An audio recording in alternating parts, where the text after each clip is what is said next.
Amaravati TV ప్రేక్షకులకు సంక్రాంతి శుభాకాంక్షలు. ఈనాటి వార్తా విశేషాలు. మకర సంక్రాంతి సందర్భంగా ప్రధాని నరేంద్ర మోదీ ఢిల్లీలోని తన నివాసంలో గోవులకు మేత వేశారు. ఆవులకు స్వయంగా గడ్డి తినిపించారు. వాటి తలపై నిమురుతూ ప్రేమగా వ్యవహరించారు. ప్రజలకు ప్రధాని పండుగ శుభాకాంక్షలు తెలియజేశారు. ఈ సంక్రాంతి అందరి జీవితాల్లో సుఖశాంతులు, ఆరోగ్యాన్ని ప్రసాదించాలని ఆకాంక్షించారు.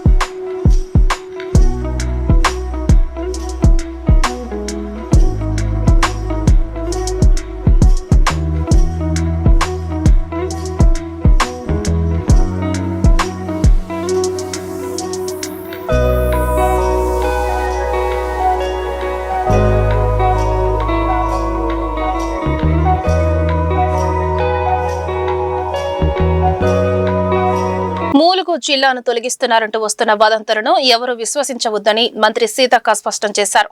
పలు యూట్యూబ్ ఛానళ్ల ద్వారా జిల్లాపై తప్పుడు ప్రచారాలు జరుగుతున్నాయని తెలిపారు.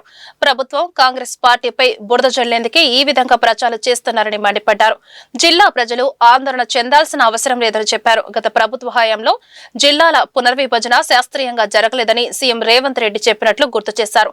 అందుకే మరోసారి జిల్లాల పునర్విభజన గురించి సీఎం చెప్పారని వివరించారు. ములుగు జిల్లా అభివృద్ధిపై అనుమానాలు అవసరం లేదని మంత్రి తెలిపారు. ములుగు జిల్లా ప్రజలకు, ఆనాడు జిల్లా కోసం పోరాడినటువంటి ప్రజాప్రతినిధులకు, వివిధ రాజకీయ పార్టీల నాయకులకు అందరికీ కూడా పేరు పేరున హృదయపూర్వక నమస్కారాలు. ఈ మధ్య కాలంలో కొంతమంది యూట్యూబ్ ఛానల్స్ కానీ, వ్యక్తులు కానీ, వ్యవస్థలు కానీ పనిగట్టుకొని మరి అధికార పార్టీ మీద లేదా గవర్నమెంట్ మీద పదే పదే తప్పుడు ప్రచారం, ఆడ దేని గురించి ఆలోచన చేసినా ఇంకో దాని గురించి వక్రీకరించి చేస్తూ ఉన్నారు. ముఖ్యమంత్రి గారు స్పష్టంగా చెప్పడం జరిగింది. ఏ జిల్లా తీసేయడం అని కాదు, ఏ జిల్లా ఇబ్బంది అని కాదు. ఒక్కొక్క జిల్లాలో ఉండేటువంటి నియోజకవర్గాన్ని మరి 4-5 జిల్లాలుగా గత ప్రభుత్వం మార్చింది. ఇవాళ ములుగు నియోజకవర్గం చూస్తే జిల్లా ఇచ్చినందుకు సంతోషం. అనేక పోరాటాలు, మొదటి దశలోనే రావాల్సిన జిల్లా లాస్ట్లో వచ్చారు. అది కూడా చాలా పోరాటాలు చేయడం జరిగింది. చాలామంది వ్యక్తులు, చాలామంది అభిమానులు, సంఘాలు, జేఏసీలు ఏర్పడి మరి ఇవన్నీ కూడా చేయడం జరిగింది. ఈ క్రమంలో స్వర్గీయ నెల్లెల కుమారన్న గారు కూడా ఈ యొక్క జిల్లా పోరాటంలో అగ్రభాగాన నిలవడం జరిగింది.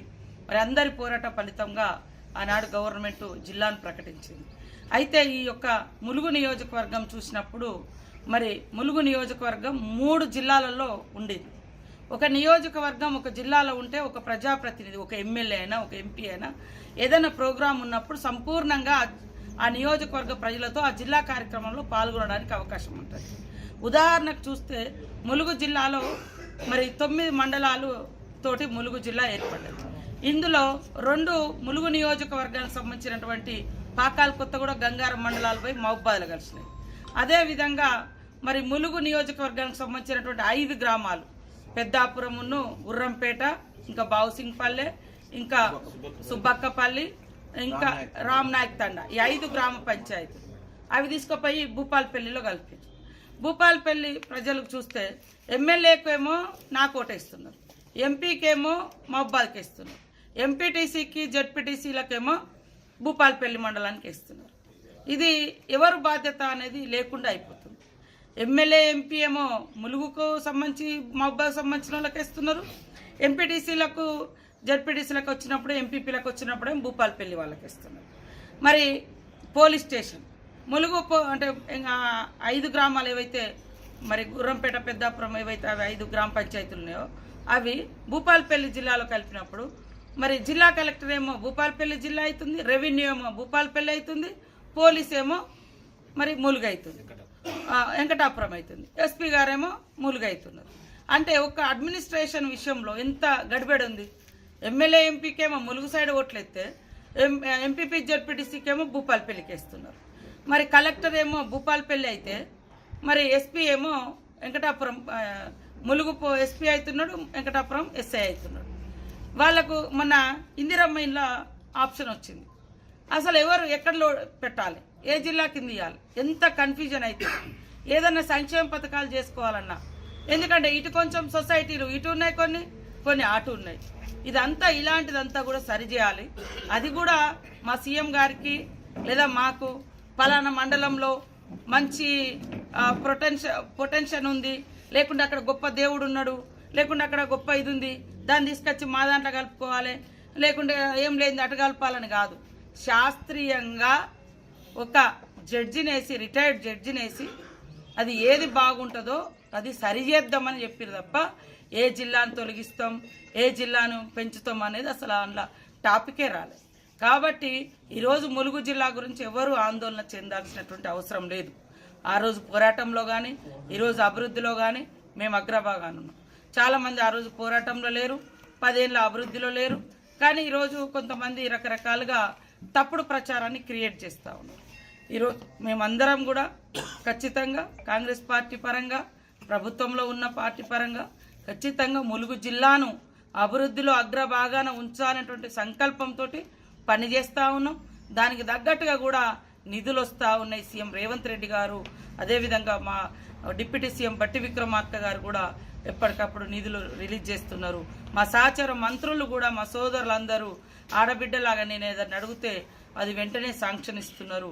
కాబట్టి మీరు ఇంకా బ్రహ్మాండంగా చూస్తారు అభివృద్ధి ఇంకా రాబోయే కాలంలో. ఇప్పుడు సమ్మక్క సారలమ్మతో పాటు రేపు గోదావరి పుష్కరాలు కూడా ఉంటాయి. గోదావరి పుష్కరాలకు కూడా ములుగు జిల్లానే వేదిక కాబోతుంది. ఉమ్మడి వరంగల్ జిల్లాలో మరి గోదావరి ఉన్నటువంటి పరివాహక ప్రాంతం ఉన్నటువంటిది ములుగు జిల్లాలో ఉంది. కాబట్టి ముఖ్యమంత్రి గారు కూడా మేడారం అయిపోగానే మరి గోదావరి పుష్కరాల మీద కూడా స్పెషల్ ఫోకస్ పెట్టండి అని మమ్మల్ని ఆదేశించడం జరిగింది. కాబట్టి ఎవరు దయచేసి ఆందోళన చెందాల్సిన అవసరం లేదు. అనవసరంగా ఎవరు తప్పుడు వార్తల్ని క్రియేట్ చేయకండి. శాస్త్రీయంగా జరుగుతాయని ఈ సందర్భంగా తెలియజేస్తూ మీరందరూ కూడా నిశ్చింతగా ఉండండి. స్వగ్రామం నారావారిపల్లిలో సంక్రాంతి వేడుకల్లో సీఎం చంద్రబాబు పాల్గొన్నారు. తమ కులదైవం నాగాలమ్మకు కుటుంబ సమేతంగా పూజలు నిర్వహించారు. తండ్రి ఖర్జూర నాయుడు, తమ్ముడు రామ్మూర్తి సమాధుల వద్ద నివాళులర్పించారు. వారిని స్మరించుకున్నారు. వేడుకలు ముగిసిన అనంతరం ఇవాళ సాయంత్రం సీఎం చంద్రబాబు తిరిగి ఉండవల్లి వెళ్లనున్నారు.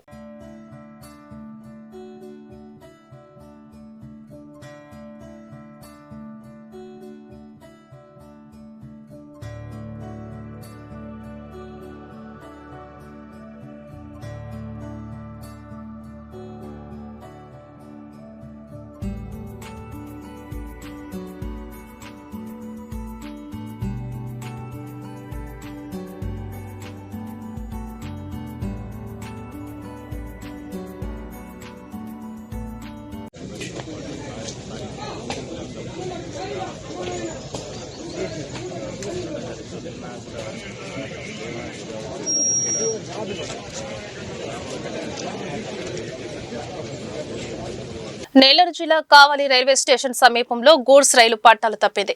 ఢిల్లీ నుంచి రేణిగుంటకు వస్తున్న గూడ్స్ రైలులోని 2 బోగీలు పట్టాలు తప్పడంతో ట్రాక్ కొంతమేర దెబ్బతింది. సమాచారం అందుకున్న వెంటనే రైల్వే అధికారులు హుటాహుటిన ఘటనా స్థలానికి చేరుకున్నారు. యుద్ధ ప్రతిపాదికన ట్రాక్ పునరుద్ధరణ చర్యలు చేపట్టినట్లు రైల్వే అధికారులు తెలిపారు. అధికారులు, సిబ్బంది ట్రాక్ పునరుద్ధరణకు సన్నాహాలు చేస్తున్నారు. దేశంలోనే అత్యంత ధనిక corporation Brihan Mumbai municipal corporation సహా మహారాష్ట్రలోని 29 నగరపాలక సంస్థలకు పోలింగ్ కొనసాగుతుంది. బీజేపీ నేతృత్వంలోని అధికార మహాయుతి ఠాక్రే సోదరుల ఉమ్మడి కుటుంబం మధ్య దేశ ఆర్థిక రాజధానిలో ప్రధాన పోటీ నెలకొంది.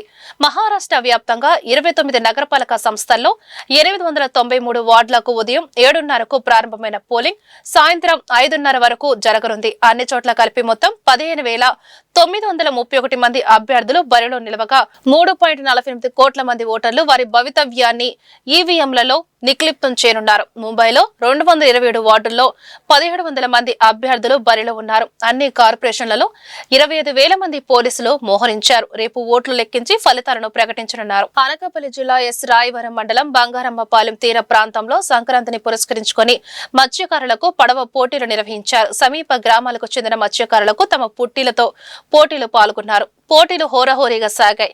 విజేతలకు నిర్వాహకులు నగదు బహుమతులు అందజేశారు. ఏటా సంక్రాంతిని పురస్కరించుకొని ఈ పోటీలు నిర్వహిస్తున్నట్లు నిర్వాహకులు తెలిపారు. రాష్ట్ర ప్రభుత్వ ఉద్యోగుల ఇళ్లలో కొత్త కాంతి తీసుకొచ్చింది. భోగినాడు ఉదయం తెల్లారేసరికి లక్షల మంది సిపిఎస్ ఉద్యోగులు పింఛన్దారుల ఖాతాల్లోకి వేల రూపాయలు వచ్చి చేరాయి. ఎప్పుడో జగన్ హయాం నుంచి 6 ఏళ్లుగా పెండింగ్ లో ఉన్న కరువు భత్యం బకాయిలను కూటమి ప్రభుత్వం ఒకేసారి చెల్లించింది. ఒక్కో ఉద్యోగి ఖాతాలో 30,000 నుంచి 60,000 వరకు జమ అయ్యాయి. 60 నెలల బకాయిలు డబ్బులు ఒక్కసారిగా ఖాతాలో జమ కావడంతో ఉద్యోగుల్లో ఆనందం వెల్లివిరిసింది. గౌరవ ముఖ్యమంత్రి గారు పండుగ సందర్భంగా రిలీజ్ చేసినందుకు ఆంధ్రప్రదేశ్ పోలీసు అధికారుల సంఘం నుండి ప్రత్యేకమైనటువంటి కృతజ్ఞతలు, ధన్యవాదాలు తెలియపరుస్తున్నాం. సీఎం గారిని మేము కలిసిన వెంటనే సంక్రాంతి పండుగకి ఖచ్చితంగా పోలీసులకి ఆప్షన్ ఏదైతే ఉందో అది మీకు మంజూరు చేస్తామని చెప్పారు. డీజీపీ గారు శ్రీ హరీష్ కుమార్ గుప్తా ఐపీఎస్ గారికి కూడా ఈ సందర్భంగా ప్రత్యేకమైనటువంటి ధన్యవాదాలు, కృతజ్ఞతలు తెలియపరుస్తా ఉన్నాం. 1/7/2018 నుండి 31/12/20 దాకా రావాల్సిన డిఆర్ఎస్ రిలీఫ్ బకాయిలను చెల్లించినందుకు మీకు ధన్యవాదాలు తెలియజేస్తున్నాం. అంతేకాకుండా ముఖ్యమంత్రి గారు ఒక చిన్న కోరిక ఏంటంటే అడిషనల్ క్వాంటమ్ పెన్షన్ జీవో అనేది తమ హయాంలో ఇచ్చింది, గత ప్రభుత్వంలో తగ్గించారు కాబట్టి మీ హయాంలో 2019లో ఇచ్చిన జీవోను కూడా వెంటనే రిస్టోర్ చేస్తారని ఆశిస్తున్నాము. కేసీఆర్ తో కలిసి జగన్ రాయలసీమ లిఫ్ట్ ను తాకట్టు పెట్టేశారని ఎమ్మెల్యే సోమిరెడ్డి చంద్రమోహన్ రెడ్డి ఆరోపించారు. 2020లో తెలంగాణ ఫిర్యాదుతో రాయలసీమ ఎత్తిపోతలపై ఎన్జీటీ స్టే విధించిందన్న ఆయన 2024 వరకు ఇద్దరు దాదాపు 4 ఏళ్లు సీఎంలుగా ఉన్న సమయంలో స్టే కొనసాగిందని గుర్తు చేశారు. వీరి రాజకీయాలను ఏపీ ప్రజలు అర్థం చేసుకున్నారన్నారు. ఇప్పుడు రేవంత్ రెడ్డితో చంద్రబాబు కుమ్మక్కయ్యారని ఆరోపించడం విడ్డూరంగా ఉందని సోమిరెడ్డి మండిపడ్డారు. లిఫ్ట్ గురించి చంద్రబాబు నాయుడు గారు, రేవంత్ రెడ్డి గారు ఇద్దరు కలిసి కుమ్మక్కయ్యి రేవంత్ రెడ్డి కోసం రాయలసీమకి నష్టం చేశాడని నోరు పారేసుకుంటున్నారు. నేను స్ట్రైట్ ఒకటే అడుగుతా, ఎన్జీటీ స్టే ఇచ్చినప్పుడు ముఖ్యమంత్రి ఎవరు? ఆంధ్రాకి జగన్మోహన్ రెడ్డి. అప్పుడు తెలంగాణలో ముఖ్యమంత్రి ఎవరు? కేసీఆర్. మీరిద్దరు సొంత అన్నదమ్ముళ్ళు, రక్తం ఇద్దరిది ఒకటే. అటువంటిప్పుడు 4 ఏళ్లు కేసీఆర్తో లాలూచి పడి ఎన్జీటీ స్టే వేకేట్ చేయించకుండా, ఆ వర్క్ కంటిన్యూ చేయకుండా రాయలసీమ లిఫ్ట్ ని మూలబెట్టింది ఎవరో నడుతుండా. మీ టైంలో చేసిన పాపాలని ఈరోజు మాకు అంటగట్టేదానికి ఎట్టి ప్రయత్నం చేస్తాం? వాస్తవాలు ప్రజల్లోకి వెళ్ళిపోయినాయి, నోరు పారేసుకోబాక. మహారాష్ట్రలో మున్సిపల్ ఎన్నికల ఓటింగ్ కొనసాగుతుంది. ఇందులో భాగంగా పలువురు ప్రముఖులు ముంబైలో ఓటు హక్కు వినియోగించుకున్నారు. మాజీ క్రికెటర్ సచిన్ తెండూల్కర్, బాలీవుడ్ నటులు అక్షయ్ కుమార్, ఆమీర్ ఖాన్, శ్రద్ధా కపూర్, సోనాలి బింద్రే, సునీల్ శెట్టి పోలింగ్ కేంద్రాల్లో ఓటు వేశారు. నాగపూర్లోని ధరంపేట్లో సీఎం దేవేంద్ర ఫడ్నవీస్ కుటుంబ సభ్యులతో కలిసి ఓటేశారు.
ఈ వార్తలు ఇంతటితో సమాప్తం. నమస్కారం.